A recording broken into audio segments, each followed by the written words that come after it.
Happy Friday, everyone, and welcome back to another enticing episode of America, World War III. So, man, the time just flies, right? It's like we go from one controversy to another. But actually, I guess in the grand scheme of things, this week was relatively quiet because we were just talking about the outbreak of World War III, not Elon versus Trump and the LA riots and the outbreak of World War III. So let's count our blessings that this is the only thing we really have to talk about right now. But there's a lot to talk about. So even though on the last episode of Nuance, we did a bit of a deep dive on Iran, Israel, I think there's more because the situation is continuing to develop. And as always, my goal is to help you just consider different perspectives. I always have my own view, and when I have an opinion, I make it clear. And I'm going to make my opinion on what America should do in this conflict as well. But I want to take this opportunity to just unite the divide a little bit in this conversation because I don't know about you guys, but I don't know how when there's such complex issues like this, everyone is so quick and so confident with their take. Like people just come in with the scorching hot takes, and all of a sudden, everyone is very sure about whether we should have a military intervention in Iran, very sure about whether Iran should have a nuke, very sure about Israel's role, very sure about all of these very complex geopolitical issues. And me personally, it just takes me time to think through all of this stuff and do some research and come out with a view. And yeah, hopefully you're here because you're the same. And I think when we have situations like this where there's so much historical complexity and so much military complexity, and then there's a huge divide between what the public knows and what the people in leadership know, it's important not to think in terms of binaries like, yes, this is definitely going to happen. We should definitely go to war, or we should definitely not go to war. And instead think in terms of probabilities and nuance. So that's what I want to introduce to you guys today. So there's a big question here, right? Which is, are we about to start World War III over Israel versus Iran? And should America strike Iran to stop them from getting nukes? And part of the problem here is that we don't actually know if Iran even wants a bomb or is bluffing. It's kind of like Schrödinger's nuke. You guys remember physics where they taught you about Schrödinger's cat? For those of you who don't remember, Schrödinger's cat was, I don't know if, I guess it was a thought experiment in quantum physics, which basically suggests that you don't actually know what's going on a quantum level until you observe the quantum particle. Or in this case, we actually don't know if Iran wants a bomb, like it literally wants a nuclear bomb, or is just bluffing because it gives them negotiating leverage until, well, we either go into their nuclear facilities and do inspections, which we haven't been allowed to do to the full degree that's necessary, or we actually take action, we bomb them, and we find out what's what. So let me explain what I mean here. A week ago, Israel launched a strike on Iran after a 60-day window expired. And during that 60-day window, the U.S. was trying to negotiate with Iran to keep Iran from enriching their nuclear, highly enriched uranium, and to curtail any possibility of them weaponizing any uranium that they have. After that 60-day window expired, there was no peace deal. But on June 15th, we were slated to continue our sixth round of negotiations with Iran, or rather start our sixth round of negotiations in the continuation of a negotiation process. After that 60-day window expired, from Israel's perspective, Iran was dangerously close to a nuke, and they decided to strike. Now, it's unclear how much Trump knew about this. I suspect that he knew about it. It's unclear how much influence he had over the strike. Like, let's say he knew that the strike was coming. Did he have the latitude to say to Netanyahu, hey, man, just hold off for another 30 days? It's also possible that Trump kind of said, hey, you guys are doing this unilaterally, but he recognized that it actually could give the U.S. negotiating leverage because now the heat is on. The pressure is on the Islamic Republic, which controls Iran, to come to a peace deal. So that's all speculation. We don't know. But let's talk about the debate itself around this that's happening online, because we don't know what's going on in Trump's head, but at least we can see what's going on in other people's heads in the social media discourse. And there's a debate over whether America should directly get involved. And the people who are saying yes claim the following. And I'm also going to address the people who are saying no. But the people who are saying that yes, America should get directly involved in this war between Israel versus Iran, and directly strike Iran are saying, well, Iran is close to a nuke. These people chant death to America. They fund terrorist groups like Hamas and Hezbollah, and they threaten American interests. They'll say things like Iran has enriched their uranium up to 60%. Now, under normal circumstances, if you just want a civilian nuclear energy program, you don't need to enrich your uranium past 5%. If you want to have a nuclear research program for a research reactor, you don't need to enrich past 20%. So it's simply a fact that there's no peaceful reason why you would need to enrich to 60%. But there's nuance here because Iran enriching to 60% doesn't necessarily mean that they're aiming for a bomb. I'm going to elaborate in a moment. So that's the first concern. The second concern is that a nuke, or specifically a nuclearized Iran, could push countries like Saudi Arabia to follow. And the head of Saudi Arabia, MBS, has explicitly said, actually on a 60 Minutes interview, yeah, if Iran gets a nuke, then we will be forced to pursue a nuke as well. And the concern is that even if Iran gets a nuke and never uses it, it destabilizes the whole Middle East because now all of their neighbors who are uncomfortable with Iran having a nuke would feel like a proportional response is to also get their own nukes. And now we have a nuclear arms race. The third concern is that Iran's key nuclear facility, Fordo, is buried under a mountain. So for clarity, last week, Israel had, I think, an objectively successful strike on Iran's nuclear facilities where they took out some of the nuclear facilities, but the most important one is under a mountain and can't be accessed by Israel alone, not with the weaponry that they have, and they need US bunker busters. So that's a third argument that, hey, now that Israel's taken action, Iran is vulnerable and they can't finish the job themselves. They need heavy ordnance from the US. If the US steps in, it helps take out an issue for both Israel and America. Now let's talk about the argument on the other side, because the people who oppose American involvement will argue, well, Netanyahu has been warning since 1992 that Iran is on the cusp of a nuclear weapon. I want you to check out this highlight reel that The Daily Show put together showing exactly that. If not stopped, Iran could produce a nuclear weapon in a very short time. It could be a year, it could be within a few months. They have the wherewithal, the stored up, preserved knowledge to make a bomb very quickly if they wanted to do it. Iran is so dangerous. Weeks away from having the fissile material for an entire arsenal of nuclear bombs. They're very close. They're 6 months away from being about 90% of having the enriched uranium for an atom bomb. Iran is gearing up to produce 25 bombs, atomic bombs a year, 250 bombs in a decade. Ladies and gentlemen, time is running out. Iran will be capable of producing alone, without importing anything, nuclear bombs within 3 to 5 years. Okay, I kind of chuckled a little bit, not because nuclear holocaust in World War III is any laughing matter. I mean, when things are this dark, you kind of have to laugh sometimes just to let out a little bit of energy. But it's kind of just objectively funny. It's like they just pulled the tape. It's like, yes, this guy has been talking about Iran getting nukes for about 33 years now. So one would naturally be skeptical. Why should we believe him now? Now, I will say, just to balance things out, people often criticize Netanyahu for either being wrong or lying about Iran having nukes, but I don't see a lot of acknowledgement of the fact that in 2007, he warned that Syria had a secret nuclear weapons program, and he was actually correct. So just consider that. I'm not saying that's any reason for the US to take action, but I just want to make sure we balance out the conversation with more information for you to factor into your analysis. So in addition to the concerns about Netanyahu, the second argument that I don't think it's fair to say anti-war and pro-war camp. I don't think people are saying maybe some crazy people are saying I want war, but I think some people are saying they want military action now before Iran gets a nuke.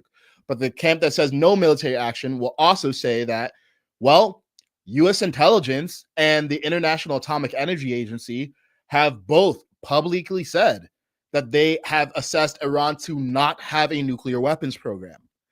And as recently as March, Tulsi Gabbard, the director of national intelligence, who is in Trump's own cabinet, said that.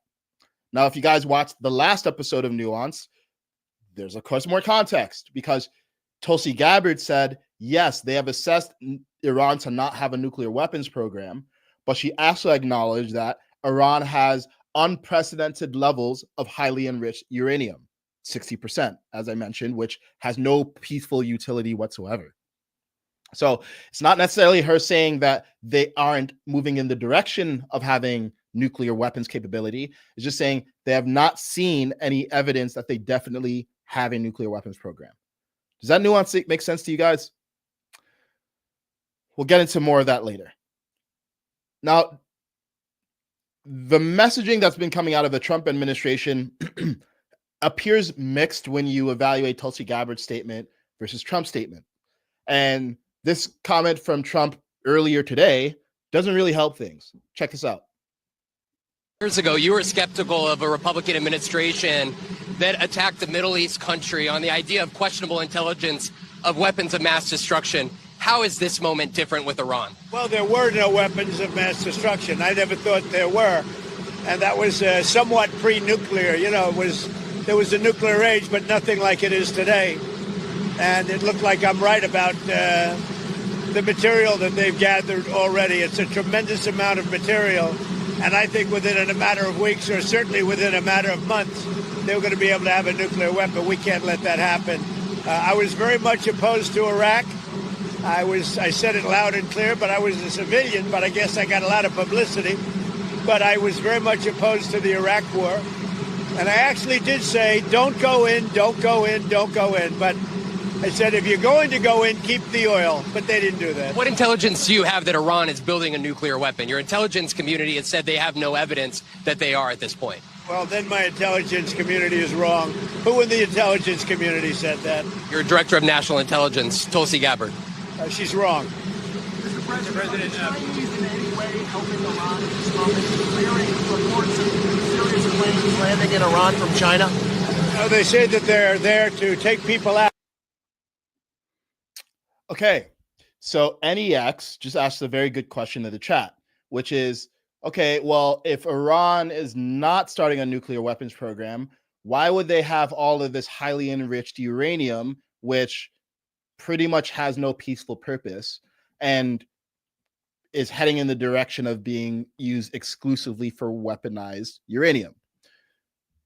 Think of this like a game of poker, okay? So people are talking a lot about America's perspective and what we should do. There's a lot of people either being pro-Israel or critical of Israel here, but it's actually critical that you understand Iran's perspective, because in 2015, Obama signed a deal called the JCPOA with Iran. Under that deal, Iran was not going to enrich past 3.67% highly enriched uranium, which is well below 60%, right? And the deal that Obama made with Iran is, hey, look, we're not going to impose economic sanctions on you guys so you guys can make money, which they need. In exchange, you are going to allow us to inspect your nuclear facilities, specifically the IAEA, and you're not going to enrich past a certain amount. They're like, okay, cool, we'll do that. Then in 2018, Trump pulled out of the JCPOA. He did not like the deal. In response, Iran, I'm not saying what they should do. I'm just saying, think of it like a poker game. They say, okay, well, now Trump is imposing sanctions on us. If this guy's going to impose sanction on us, well, the only leverage that we have is to move toward a nuclear weapons program. But we can't actually officially start a nuclear weapons program, because if we did, we could risk losing the support of the international community. And China and Russia probably don't want to see Iran have a nuclear weapon, right? It's not to their best interest to see another nuclear power on the rise. So Iran actually benefits from this uncertainty. You see that? They benefit from people suspecting that they can produce a nuke, but not actually being sure.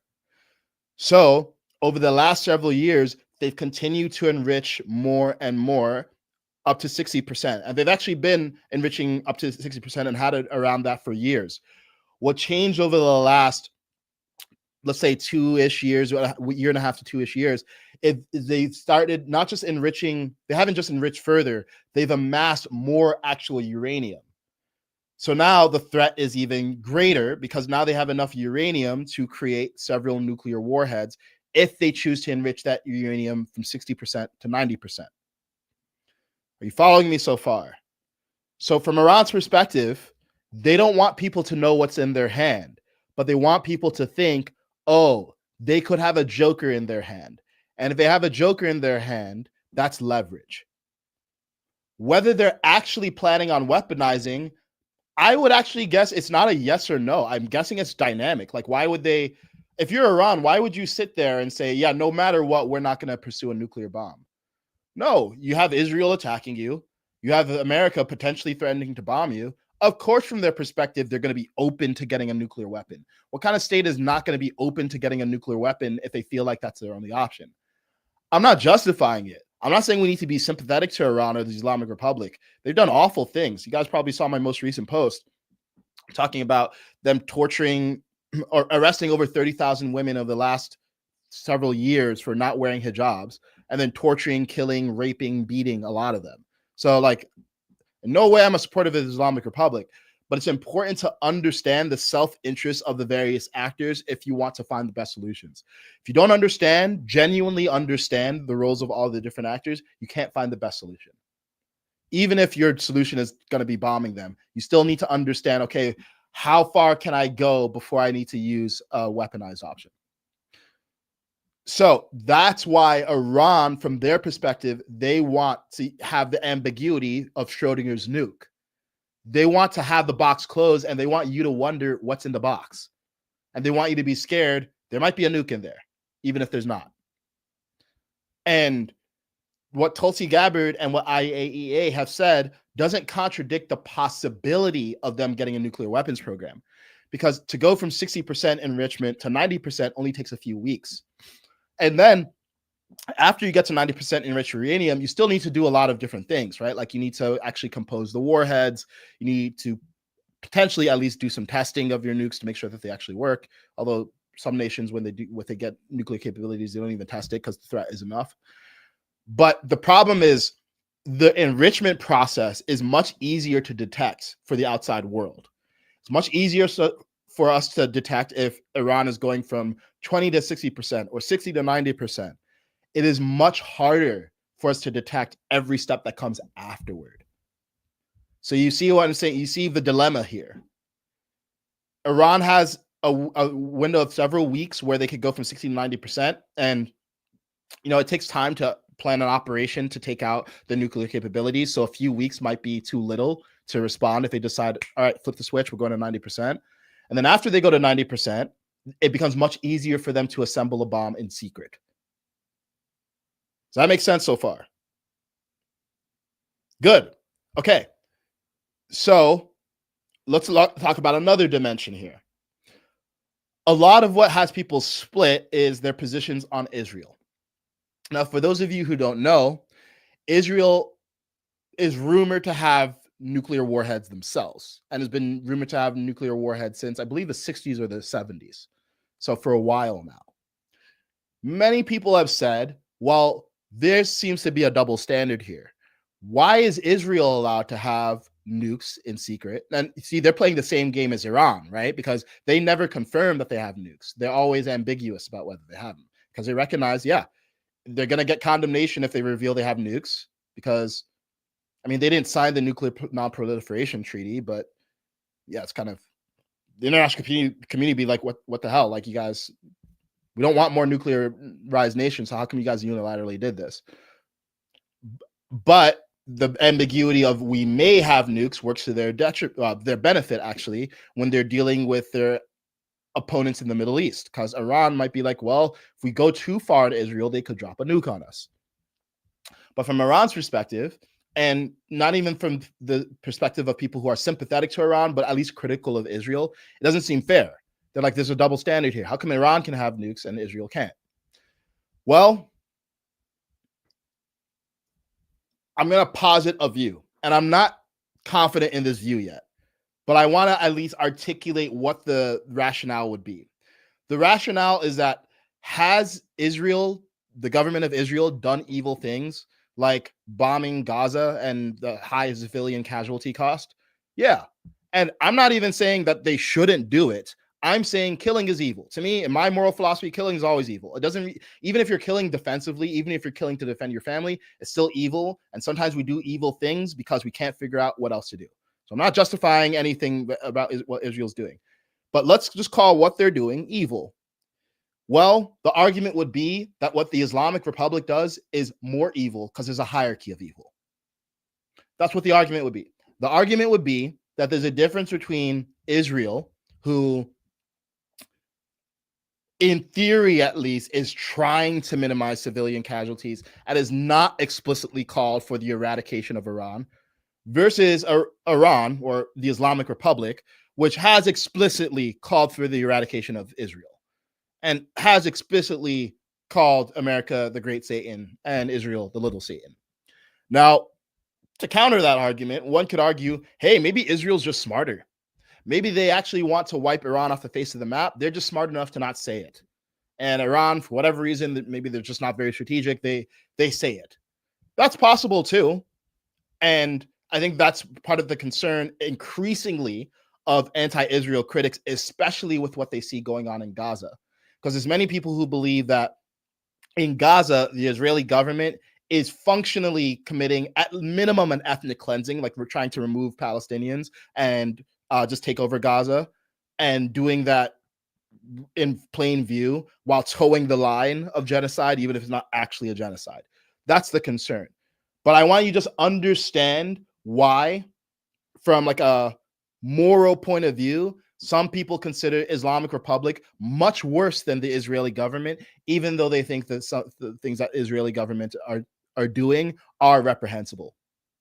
And then from just a naked power dynamics perspective, from a strictly America first perspective, why does America not mind Israel having nukes as much as they mind the Islamic Republic? Well, because the Islamic Republic is much less aligned with American interests than Israel. Just being straight up, right? It's like, it's just a basic power dynamic thing. America is an ally of Israel. I think probably everyone can agree that Israel's more aligned with the US than it is, or rather, Israel's more aligned with America than the Islamic Republic is aligned with America. And yeah, I think probably if you're a US politician, you not only don't think that Israel would use a nuke as recklessly as Iran, you also think that if they were to use a nuke, it wouldn't be on America. That's just the honest truth. And I'm trying to say this all without moralizing or making normative statements. I'm going to make my normative statements at the end. Don't worry. I'm not going to fence it here. But I want to make sure that I'm walking you through the train of logic, because I feel like this is so confusing on social media and everyone is just dropping their hot takes. And there's very little actual interaction between the views and considering the counterpoints. So that's the view. So now if you're Iran, of course, you want to reserve the illusion at minimum of having nukes, because you look at this situation, you're like, America and Israel are allied against us. No one's got our back. China and Russia kind of have our back, but I don't think that China and Russia are going to leap to their defense. I don't think it's that close. Russia and Iran did sign a treaty. And my understanding is that Iran actually supplies some of the kamikaze drones that Russia is using in the war against Ukraine. But it's still not as tight of an allegiance as, I think, at least qualitatively, the allegiance between America and Israel has appeared to be historically. So now, with all that said, what's Kaizen's opinion on this? Now that you understand the different perspectives on the matter. And actually, to give it a little bit more fleshing out of the Israeli perspective, in case it's not clear, from Israel's perspective, they needed to preemptively strike on Iran because, in their estimation, Iran had enough nuclear material to create 15 nuclear warheads. And they judged that they had a window to strike before this got out of hand, and they did. And for them, as much as Iran might be a threat to America, America is thousands of miles away with an ocean separating us from Iran, whereas Israel is like a few countries away. So for them, it's an existential threat. For us, it's a major threat. So that's why Israel would understandably have a lower threshold of tolerance for Iran. So in my opinion, look, I've been through my thinking process on this over the course of the week, and you guys have seen me reason about this if you've been tuning into the show consistently. My rationale is, look, okay, so again, making the poker analogy, there is zero world where if you're Donald Trump and you're the commander-in-chief and elected president of the United States of America, where you would take military action off the table. Just like from Iran's perspective, they have to have it be a plausible threat that they have a nuclear weapon. From Trump's perspective, he has to have it be a plausible threat that'll take military action. Because if there's no plausible threat of military action, then there's not sufficient pressure on Iran to denuclearize. Now, as he said in an interview that maybe some of you saw, I think it was 2 days or 3 days ago, he basically said, no one knows what I'm going to do. And it's true. No one knows what he's going to do. I don't even know if he knows what he's going to do yet, because it's highly dynamic, right? It's silly to say, no matter what, you have to do this, or no matter what, you have to do that. This is literally the most complex thing that since I started following politics, this is the most complex thing I've ever tried to analyze. So I don't feel super confident with my take, because at the end of the day, they're rolling the iron dice of war. And when you roll the iron dice of war, you're hoping for probabilities, but you're still working in the realm of possibilities. You just don't know what's going to happen. But if I were Trump, I would think in my mind, I am willing to use military force. Why? Because again, to go back to the Schrödinger's nuke analogy, I don't know what's in the box. And if what's in the box is a nuke, I also don't know if I trust Iran, or actually I don't trust Iran. I know they hate me, and I know there's a different kind of hate. Like, it's not like having a rival like China or Russia, where they're like more of like a traditional competitor with us. And it's not even like North Korea, where you have a dictatorship that's unstable. This is a deep spiritual conviction that the Islamic Republic has. And I know it sounds trite to say this, because we were misled into the war in Iraq with all of the stuff about they hate our freedoms and all of that. But I do genuinely think the Islamic Republic hates us.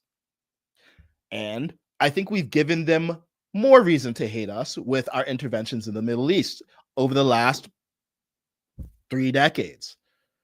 So I'm not saying that hate is justified. Some of it, I think, is just a foundational, frankly, if we just call a spade, a foundational conflict between Islam and Christianity. America we have separation of church and state, but is spiritually very Christian. It was founded by majority Christians and deists.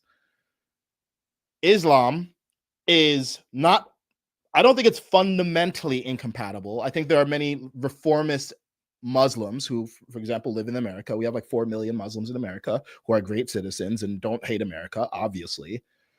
But Islamism, which is a political wing of fundamentalist Islam, is not just fundamentally incompatible with America and Western and Christian values. It is an anathema to it. Oh man, I messed up that word. I just wanted to drop it. It's anathema to it. They're enemies in a really deep, spiritually motivated sense. So that, on top of, all the ways in which America has really thrown the Middle East into disarray and has done a lot of awful things and empowered terrorists and overthrown governments, has left the Islamic Republic with an axe to grind.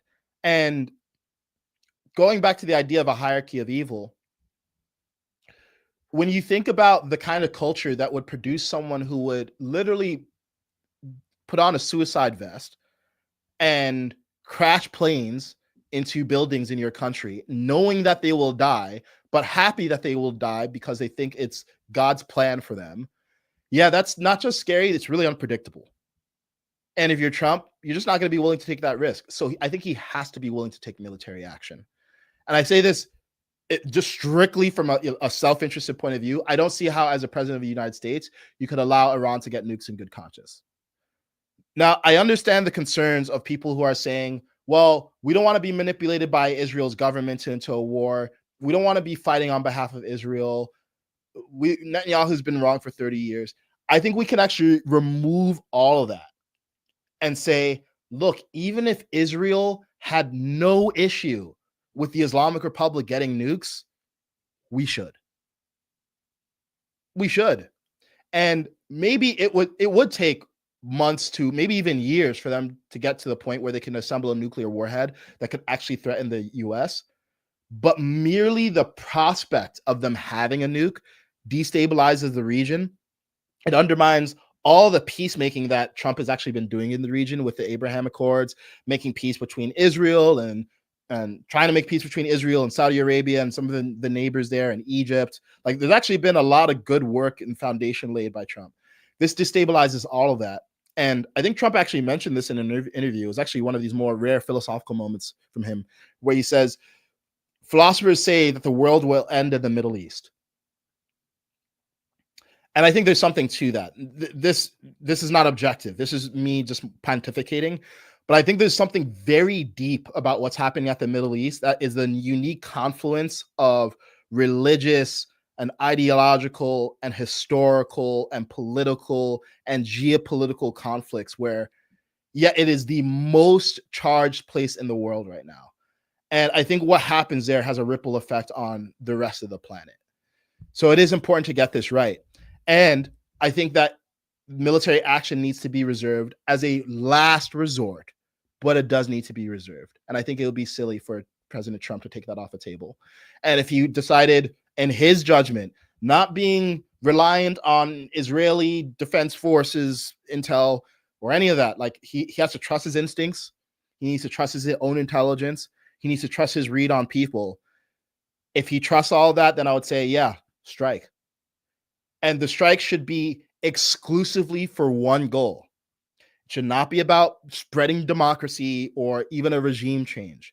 I know the Islamic Republic has done terrible things to the Iranian people, and I hope that the Iranian people get liberation one day and they get the kind of government that is actually representative of them. I know a lot of people really hate their government there, but it's not America's role to instate democracy, and we've seen how badly that can go.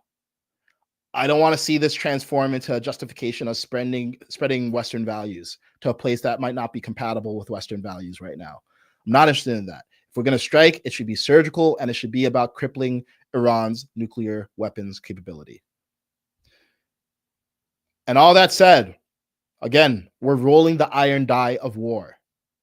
And sometimes a number comes up that you weren't expecting. And we have to acknowledge the realistic possibility that if we strike, even if it's a very limited strike on Fordo to remove their nuclear capability, Iran could choose to attack U.S. military servicemen and women who are stationed in the Middle East right now. And then if they do that, there's a second question. Do we retaliate and escalate? Because if we do retaliate and escalate, now we're talking about World War III. So here's a hard question that I'm struggling with right now, and I'm not sure. Let's say that Trump does strike. You don't have to agree that he will, but just entertain me for a second. Let's say he strikes, and let's say it's even successful and it removes Iran's nuclear capabilities. And let's say Iran attacks a U.S. military base in the Middle East and they kill, let's say, thousands of U.S. military servicemen and women. Should we strike back? Should we continue to escalate further? Is there a world where we say, you know what? That was the cost of taking out their nukes. So we're not going to escalate further because this could turn into World War III real quick. I genuinely don't know. Maybe some of you do, and I'm thinking about it. I'm sure I'll get to my answer in a moment, or not a moment, probably many more moments. But that's the kind of situation we're talking about when we're talking about war. The reason I'm exposing all these possibilities is because I just want people to be a little bit more intellectually honest and humble when we're talking about these things. Look, you might disagree with all of my analysis and all of my conclusions, right? I've done my best to try to be nuanced where I'm trying to be strictly analytical. I say that when I'm trying to give my opinion, I say that too. The takeaway shouldn't be that you agree with me. The takeaway should be that you see the nuance and the complexity of the situation. Genuine complexity. This is not like we're hiding. Now, I think there's certain things that are not complex. Like, I don't think, for instance, children should ever be transitioning genders. To me, that's not complex at all. This is genuinely complex because we're dealing in a world of possibilities and risky gambits, and in war, things never go exactly the way that you expect. And rather than people, like, I feel like what I see constantly is people, they're not even making up their mind. They're they're attached to their emotion, and then they use their mind to justify their emotion. And we have people in the more hawkish camp saying, oh, 100% Iran definitely wants the nuke and they would definitely use it on the US. And then we have people in the dovish camp saying, no, Iran definitely doesn't want a nuke and we're being manipulated by Israel. And why should Iran not get a nuke? Because they're exactly the same as Israel, because Israel's doing bad things in Gaza. And I listen to both of these camps. And I'm like, I'm not that confident. I don't think you should be either. Now, at the end of the day, something needs to be done. And as I said, I think that force needs to be used only as a last resort. But this is one of those situations where I want us to be focused on the how to think through these problems, not just the what to think, so we can at least understand where people are coming from and arrive at more constructive, cohesive views of the world, rather than this really polarized stuff where people are just looking to win ego battles rather than actually looking to win peace. Whew. Okay, so I'm going to read the chat now. I'm curious to hear what you guys think. Obviously, I said a lot here. It's going to be some stuff that you disagree with. Happy to take questions and clarify my positions. And I'm also going to be putting together a short 3-minute video, like massively condensing down everything that I said. So you can look out for that, hopefully later today. So let's go through the chat and see what everyone's saying. And before I go into the chat, a few plugs here. So if you like the way I think and you want to hear more in detail, like really deep thoughts, you should really subscribe to my mailing list. It's thatskaizen.substack.com. It's a nuanced mailing list. And what I do there is not only do I share deep dives, in-depth analysis on issues like this, I share critical thinking frameworks, teach you about logical fallacies, point out how you can cut through media bias. It's a super valuable newsletter. It's really fun to put together, and the reception's been really positive. So if you want to be a part of that newsletter, I'm going to drop a link in the chat. But you can just go ahead right now and type in thatskaizen.substack.com. So for the mailing list, I also have some little goodies that I'm going to keep secret for a bit that I'm dropping exclusively on the mailing list. So if you want to make sure that you get everything from the world of Kaizen, you should sign up for the mailing list. And it's also where I have a digest of my press appearances and long form content and other stuff like that. So if you like what I'm saying and you want to hear more of it, go to that. And then the second thing is, for those of you who don't know, I'm also a life coach. I help people with finding more courage and clarity and purpose in their life and getting to the next level of their life. I've actually been doing that for 4 years. That's what I did before I got into political commentary. I actually think it's helped me understand people and understand nuance and be able to take on people's perspectives, because in order to coach and mentor someone and empower them to make positive change in their life, you need to understand them. So if it seems like I'm able to demonstrate an unusual degree of empathy and actually putting myself in someone else's shoes, it's because of that, and I can help you with that skill too. So if you're interested in getting coaching services, you can go to the link in my bio. There's if you go to the link in my bio, there's a link to all of the stuff that I'm talking about. But I'm also going to drop a link to that in the chat. And that one is simple. It is thatskaizen.com. And I'm streaming to X and Instagram, and I'm streaming everywhere right now. And unfortunately, when I type in the chat, it doesn't go to all the platforms. But if you don't see the link, just type it in, because I just told you where it is. All right, let's go read the chat. See what you guys are saying. Okay. Michael Clay says, glad you clarified DNI's statement. Yes, you're welcome. So what Michael is referring to is, maybe many people have been saying, and this is one of the things, like where people are not being intellectually humble, and they're just like looking for evidence to confirm their view and not digging deeper. Tulsi Gabbard said in March that they, U.S. intelligence, did not have any weapon, or did not have information suggesting that Iran has a nuclear weapons program. However, she also said in the same statement that they had an unprecedented amount of highly enriched uranium, up to 60%, which is not for civilian use. I believe she also said 2 days ago that she and Trump are on the same page. So I know that Trump said in this interview, in the clip that I showed you, that Tulsi Gabbard's wrong, which I don't think is very good leadership. I don't think you should do that to your subordinates in public like that. I think it like undermines Tulsi Gabbard, and I didn't really like that. from Trump. But yeah, again, Iran having 60% enriched uranium means that they're weeks away from 90% if they so choose.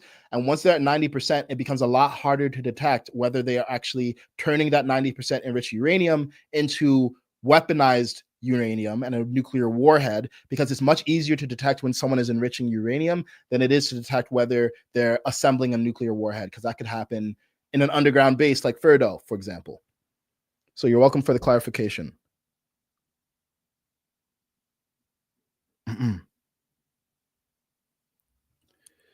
TG says Israel and the US have done things in the last years to stop Iran from enriching uranium. Yep, that is true. I still think that doesn't account for 30 years of Netanyahu saying that Iran's about to have a nuke. But yeah, it's true. This is dynamic, right? It might have been times where Netanyahu, people are saying he's lying. He might be lying. He also might be exaggerating. He also might have massive confirmation bias. We don't know. But I think the point is, yes, he is not a reliable source of info for America making decisions for America's interests, and we should not rely on him for making decisions about America's interests. But he might incidentally be right now, and he was right about Syria. I like planes. Me too. Says, love you, brother. Keep doing God's work. Thank you. Jane Pam says, agreed. It is all about regime change to the Israelis. Yeah, that's kind of a concern, right? Like, we're concerned that, look, you can have an ally and be largely aligned with their interests, but not be aligned on the particulars, right? So I don't think it's in the U.S. interest to try to create regime change across the Middle East. The Israelis, and by Israelis, I'm referring to the government, they might believe that, yeah, the only way for them to stay safe is for a regime change. And they're entitled to believe that. And I'm not even going to say that they did the wrong thing when they preemptively struck Iran, but their priorities are not our priorities, and their timeline is not our timeline. So where they overlap, great. We should be supporting Israel because our interests align. We should be supporting Israel when it benefits America. And one of the concerns that I have in some of our lawmakers, if you guys saw the Tucker Carlson, Ted Cruz, call it an interview, it's more like a debate or confrontation. Ted Cruz was honest. He was like, yeah, one of the reasons I support Israel is because, in his opinion, the Bible instructs him to do so. Now, first, it relies on his interpretation of the Bible, and I think there's many Christians who would not interpret the Bible as instructing Christians to defend the modern political state of Israel. You can be allied with the Israeli people without being allied with Netanyahu and his decisions. But yeah, I don't want that to be the reason why we're making policy decisions for America. I want us to be making policy decisions for America because it benefits our citizens.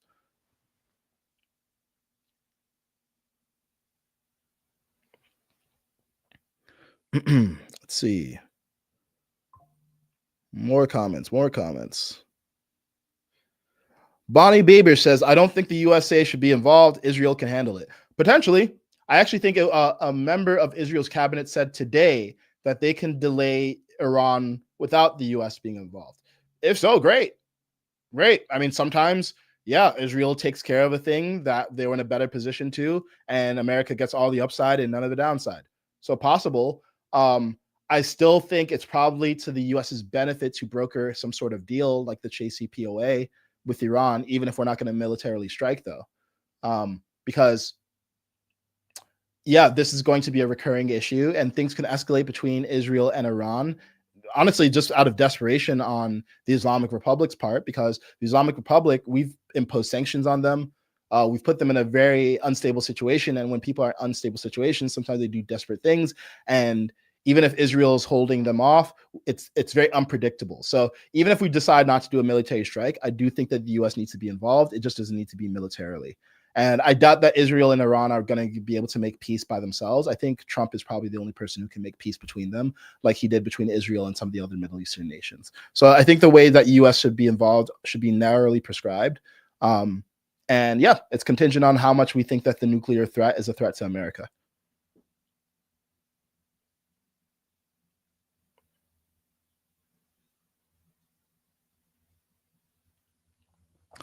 Not the Godfather says, we'll put this one on stream. It's a long one.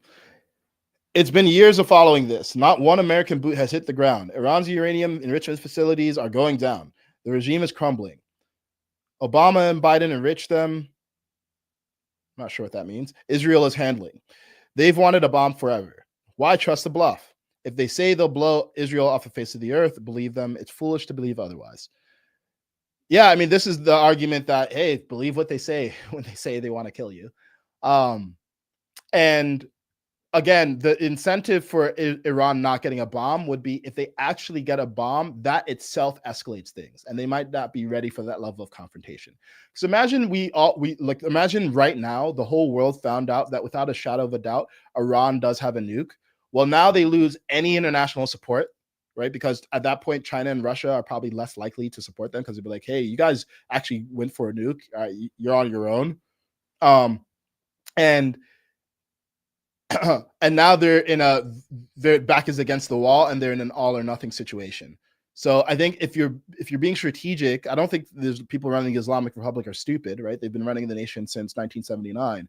I think they say things like death to Israel, and I think if they could achieve it, they probably would. But it doesn't mean that they have a bomb right now, because they recognize that them going for a bomb is almost a declaration of war on their part. Because if they did have a bomb, I mean, unless they literally could launch it at America in real time, I think then America would have even more moral authority to step in. So again, it's about the poker game, guys. It's about the sequencing of things. I hope you guys can see there's like a very delicate chess game being played between all parties. But thanks for the comments, not the Godfather. Thanks for all the people liking the stream and reposting the stream. I really appreciate you guys promoting it. It's really nice of you. So thanks. I appreciate that you guys like what I'm saying and want to spread the word. NEX asks, why gather material if it's not for a recipe? Just strange. I hope what I said explains it. Yeah, it's a statement of capability. Exactly. Oh, that's actually an interesting point. I don't know enough about nuclear weapons to verify this, but Mark R says they don't necessarily need to use the enriched uranium for a warhead. A dirty bomb is easier to produce and less complicated to design. That's the worry. That's a great comment, right? Not every nation has the same standards for building weaponry than us. And Iran, they might just say, you know what, we're going to skip a bunch of steps so we can get to a nuclear warhead more quickly. And we don't even need a nuclear warhead that can eradicate the entire nation of Israel. We just need one that can make a statement, which is scary on its own. So yeah, the worry is that not only could they make a weapon in secret, but they could also cut the timeline that one would normally expect, and we just wouldn't know. And part of the problem on, I don't know what side this is. Yeah, I guess in favor of military intervention, one of the concerns is that, well, since we pulled out of a JCPOA, Iran has countered by removing International Atomic Energy Agency's visibility into what they're doing. So as I understand, there's still some surveillance, but it's not complete. So because there's not complete surveillance, we just don't know. Hence the Schrödinger's nuke analogy. So great comments. Information will get us to peace. Marcus says, can we actually unpack this, please? Because it's not a deep spiritual hatred. It's a hatred of occupation.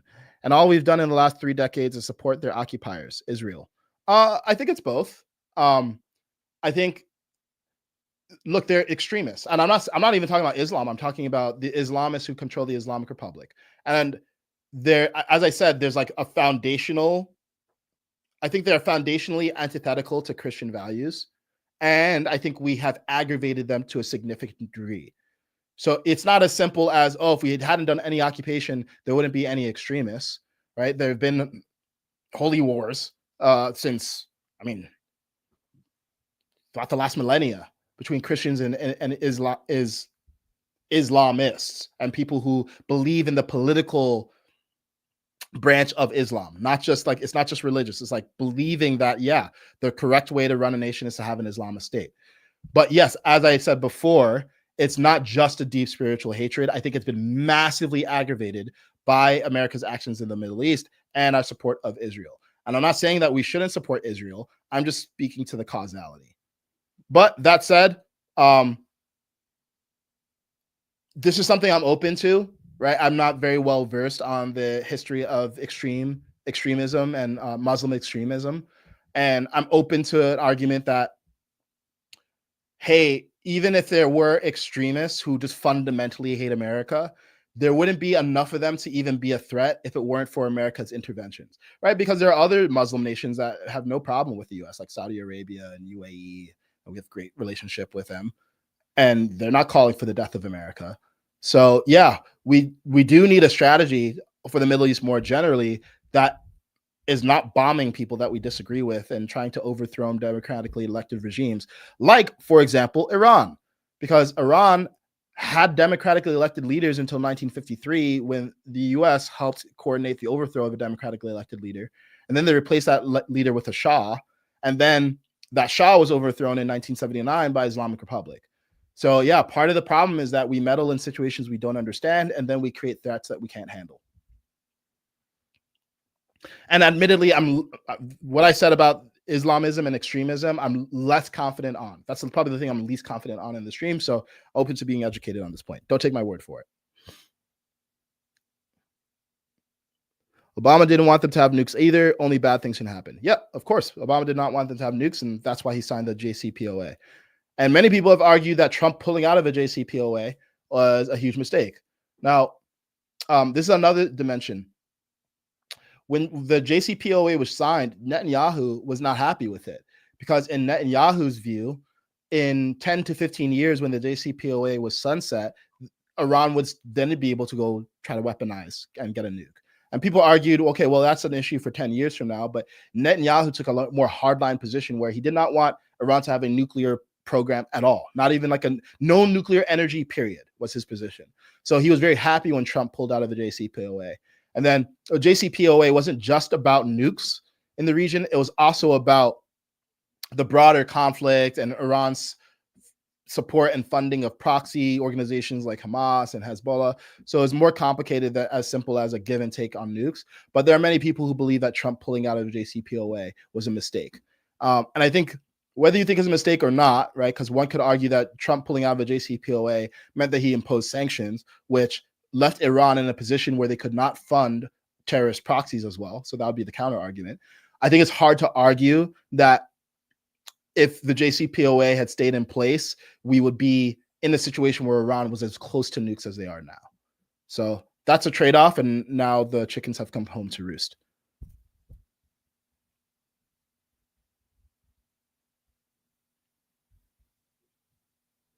Okay, people are saying the nuke argument is just fluff propaganda to get us into war. I would invite you to make a more nuanced take. I mean, I just spent an hour giving you I don't think there was any fluff in the take. I expressed how there's a reasonable, plausible concern that Iran is weeks away from enriching from 60% to 90%, has enough uranium to assemble several nuclear warheads. And if they go to 90%, then they can turn that nuclear material into a nuclear warhead in Ferdo, which is really hard to detect and to access. So we need to be more nuanced than, oh, it's just propaganda. It's like, yeah, I think a lot of what Netanyahu has said is propaganda. And just because what he's saying is propaganda does not mean the entire case has no plausibility to it. And this is what I'm saying with people just being overly simplistic with takes. It's just not that simple. Again, sometimes it is that simple. Like, close the border. Yeah, that's really simple. Everyone in America, I mean, most people in America agree, close the border. Something like, do we strike and take military action now, or do we allow the risk of Iran, who is already at 60%, going to 90% in a few weeks, and then deal with the problem later? It's just not that simple. So you could disagree with any military action, that's fine, but let's not oversimplify our takes and be overconfident in situations where I don't know how anyone who's not on the inside of this can be, because there's just a lot of information that none of us have access to. So you can have your opinion, but hold it loosely.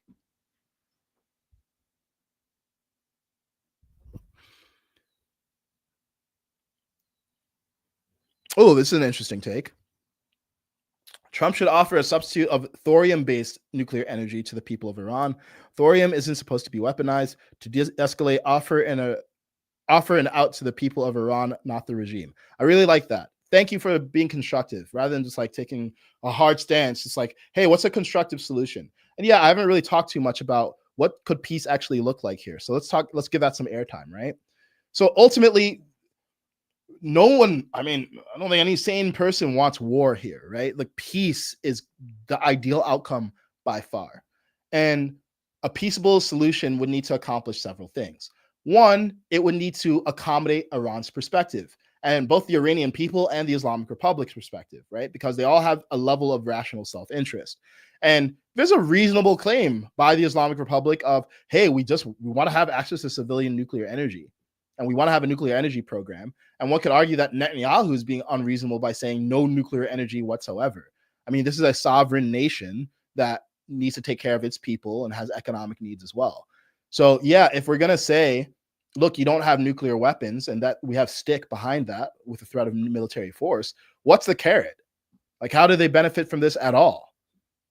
So if you're not willing to give anyone any carrot, then all you have is stick. All you have is force. And I don't think that's a sustainable way of negotiating things. So I'm sure Trump is aware of this. And I imagine he's trying. I mean, he's the guy who usually, I've noticed, aims for economic solutions here. And I think there's a world where if the Islamic Republic feels like they're getting a good economic deal, just like they were under JCPOA with Obama, they're willing to denuclearize. But that would also need to require that both Israel and Iran chill with the aggression, because these guys have been sniping at each other for a long time, indirectly through proxy warfare and directly, especially now. This is not even the first time though, right? Like last year there was a strike. I don't know if there were mutual strikes of Iran on Israel and Israel on Iran, but they've been sniping at each other for a minute now. And part of the problem here is it's just a fundamental lack of trust, right? It seems pretty apparent to me that Netanyahu does not believe that peace is possible with this current regime. And Islamic Republic believes that peace is not possible, well, with Israel existing at all. So this is a devilishly hard problem to solve. And Trump, I think, is probably the only person who can solve it, because I don't think they're going to make amends between themselves. And yeah, I think just like he did with Abraham Accords, he needs to get people focused on rational self-interest through economics. So thank you. That was a really good suggestion on the thorium-based nuclear energy. I don't know much about thorium. I have heard something to that effect, but I don't know much about it.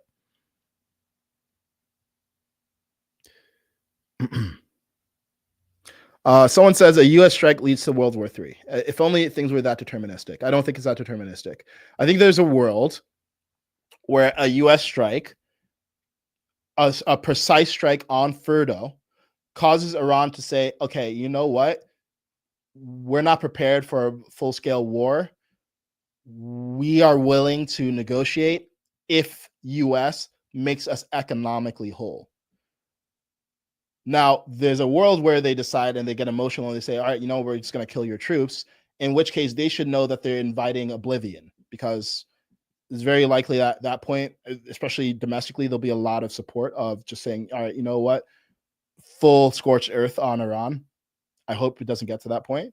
But I think there is a world where a precise strike, especially with the damage that Israel has done to Iran so far, applies enough pressure where Iran comes to the table and makes a deal. Because part of the concern here is that Iran in this whole process has not been sufficiently incentivized to make a nuclear deal, or has even been acting in bad faith and is just stringing people along with no intention of creating a nuclear deal.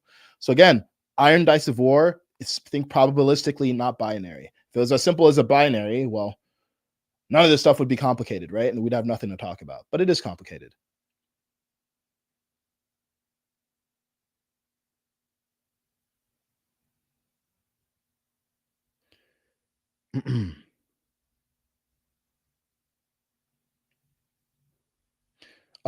Great question. Brett McGuire, or Brett Marapis, sorry, says, why would China care if Iran had a bomb? China buys a ton of oil from Iran, so wouldn't they see it as a positive sign? Iran is strengthening their defense from enemies, which is additional security for China. Well, think of it this way. In geopolitical situations, friends become enemies and enemies become friends very quickly, right? Remember that we went from World War II and Russia being our natural ally against Hitler to Russia being our mortal enemy very, very quickly. And China's intelligent, right? Like, yes, Iran might be your ally now, but are they going to be your ally forever?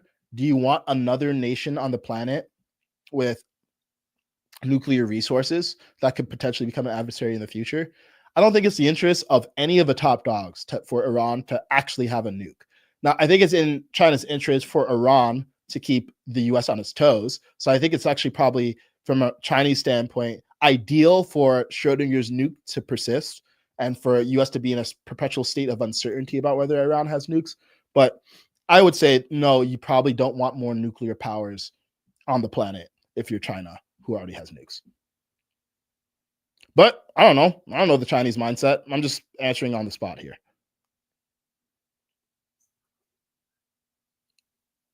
And thank you, Brent. See, I like that. It's a little bit of honesty. I don't know much about all this besides what I read, which feels like tons of opinions over facts. Yeah. Thank you for being honest and like real. Yeah, we don't know, man. We don't know. I'm just trying to like illustrate possibilities so that you guys can think for yourself. Maybe they consider everything I've heard and they come back with a better argument. I'd be happy to hear it. Dinosaur says, hi, Kaizen. Let's just start putting comments on the screen. Hi, Kaizen. Great review of both perspectives. A question for you. Do you not think we should take care of the first issue at hand, and that is the death of 57,000 people in Gaza, possibly more, before we can move on to the next issue? I think we have to solve these simultaneously. I think we have to solve them simultaneously. And I mentioned this in a clip that I put out from a debate that I did a few weeks ago. Look, I think with Israel, it's like, I actually think what they're doing in Gaza is just self-defeating at this point. Like, I could see an argument that after October 7th, there needed to be some sort of level of retaliation. But it's so clear to me that they've lost so much global support for this. And they're actually just hardening the resolve of extremists. And I would like to see a plan for what happens after the bombing. And can the bombing just like stop now? Like, seriously, it's like, what is actually the plan? Is a plan to just bomb Hamas into submission? Because in my mind, Hamas is an idea. Very difficult to bomb an idea out of existence. And we saw what happened in the Middle East, where we tried to depose the Taliban and it reemerged. We tried to depose Al-Qaeda and it reemerged. And now there's ISIS and Iran's more empowered now that Iraq is gone. When we consider like second and third order effects, especially with ideologies, it's very difficult to accomplish things with just force. And what I would like to see happen is there's a multi-Arab state coalition involving, let's say, UAE, Saudi Arabia, Jordan, Egypt, who take over administration of Gaza. And in exchange, Israel stops attacking. Because if Israel's justification for what they're doing in Gaza is, hey, well, we need to protect ourselves and we're not safe unless we bomb them or we bomb Hamas into submission. Well, not only am I skeptical that that'll work, and I think it'll just come back in another form later, there's also obviously there's a humanitarian concern because there's 57,000 people who've been killed. That's insane. That's insane. That's an incredibly high cost for what they're trying to achieve. And I'm not even sure that the price that they're paying in another nation's human lives is going to get them the result that they want. So I think a lot of this needs to be resolved economically. I think a situation needs to be created that's so good for the Palestinian people in Gaza that they depose and throw off Hamas and extremist ideology themselves, where they say, hey, look, life is good. We don't want a bad situation, because a lot of them are opposed to Hamas's methods, by the way. There have been protests springing up in Gaza against Hamas. But if Israel just keeps on bombing Gaza and killing civilians at a 4-to-1 or 9-to-1 civilian to combatant ratio, then yeah, they might say, Hamas treats us awful, but Hamas at least is the enemy of our enemy. So that's my concern. And I think these things need to be solved simultaneously, because Hamas is tied to Iran, right? So it all needs to be managed appropriately. And we've seen Trump trying to do that. If you guys remember, this is like ancient history now, when he talked about the US taking over Gaza. Now, I don't want the US to take over Gaza, but I actually think him even saying that was a smart move, because after that, the Arab states held an emergency summit and they commit $20 and then $50 billion to reach construction of Gaza. So what did US do by Trump making that statement? Well, he incentivized the Arab states to get more directly involved and get off the sidelines about the Gaza issue. And ultimately, I don't think Israel should be occupying Gaza. It's just going to continue to create the same issue. I don't think Israel should be bombing Gaza. I understand why Israel is scared of what will happen if they stop bombing Gaza. So we need the other Arab states to take responsibility until we get to the point where we feel like the Palestinian people have been de-radicalized, just like I think what happened with Nazi Germany or Japan. And we just trust them, because I can also see why, you wouldn't trust those Palestinian people if left to their own devices to not just empower Hamas and take all the aid money that we give them and funnel it in some more conflict, because there's just a lot of trauma here, right? And people, when they're traumatized, they don't act logically. So I think I understand why the Palestinian people would never trust US or Israel, nor do I think they should. But I think they're more likely to trust their Arab neighbors. And that's what I'd like to see done simultaneously with all this. But yeah, it's not, I don't think it's a sequencing thing. I don't think it's like solve step one and then solve step two. I think all these things kind of need to be managed at the same time. So great question. All right. Oh yeah, it's a great point before we finish the stream. R. Burns says, that's a good point on China. No one has talked about the Chinese sending 3 planes full of mystery stuff. What if China sent stuff that could knock out our jets? They would love to embarrass us. Yeah, I mean, that's part of the concern here. Look, I think it's unlikely that China will choose Iran as the hill that they die on to go to full-on war with America, but they could certainly make things difficult for us. So I think they're incentivized to support Iran to the extent that Iran is in this Schrödinger's nuke situation. And they might supply them just like we fund Israel to the tune of $3 billion a year. But even if we do strike Iran, I think, and even if Iran retaliates, I don't think China and Russia are necessarily going to come to their defense in a world war, unless we respond with like overwhelming force and, start doing something that is a disproportionate response and start, like, God forbid, bombing Tehran or something and hurting civilians, which I hope we never get to. Okay, this was a fun one. Thanks everyone for participating. As you hopefully, at least, even if you completely disagree with me, hopefully you can see there's a lot of nuance and complexity. And the biggest takeaway I think you can get from this is not what your opinion should be, but how to reason through your opinion in a way that is intellectually humble and honest. And, it's just one of those situations where it's out of our hands, and it's in the hands of a very select group of leaders who I hope can stay morally clear, unemotional, and focused on the best outcome, which is and will always be peace. Thanks everyone for watching. I will see you Monday at 1 p.m. Pacific for another episode of Nuanced. Bye.